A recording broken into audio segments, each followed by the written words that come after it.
টেলিপাড়াতে আবার বাগদান বিয়ে। একের পর এক তারকারা একসাথে নতুন যাত্রায় যোগ দিচ্ছেন। এবার চার হাত এক করলেন বর্তমানে জি বাংলার আনন্দী ধারাবাহিকের অন্যতম অভিনেতা অর্কজ্যোতি পাল চৌধুরী। বেহুলা ধারাবাহিকে লক্ষিন্দর চরিত্রে তার অভিনয় আজও মনে রেখেছে দর্শক। তারপরে অনেক ধারাবাহিকে বেশ প্রধান চরিত্রে কাজ করেছেন এই অভিনেতা, যেমন বেদের মেয়ে জ্যোৎস্না, এই পথ যদি না শেষ হয় প্রভৃতি।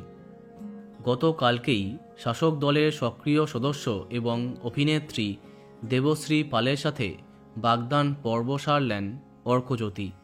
সম্ভবত আইনি বিয়েটাও এদিন করে ফেললেন তারা। সামনে আসা ছবিগুলিতে দেখা যাচ্ছে গলায় মালা নিয়ে দাঁড়িয়ে আছেন এই কাপেল। এর আগে অর্কজ্যোতির প্রেম নিয়ে মাঝে মাঝেই নানা খবর সামনে আসে, তবে বেশ কিছুকাল যাবৎ দেবশ্রী পালের সাথে তিনি যে সম্পর্কে ছিলেন তা কেউ জানতে পারেনি।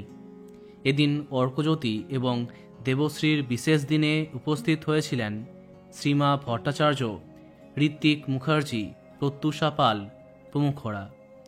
সামাজিক মাধ্যমে এই সমস্ত মুহূর্ত সামনে আসে। আমাদের পক্ষ থেকে এই নতুন দম্পতিকে অনেক অনেক শুভেচ্ছা। তো বন্ধুরা, তোমরাও শুভেচ্ছা জানিয়ে দাও, ভিডিওটি লাইক এবং শেয়ার করো। এই রকম আরও অনেক ভিডিও পেতে সাবস্ক্রাইব কারেন্ট পজ। ধন্যবাদ।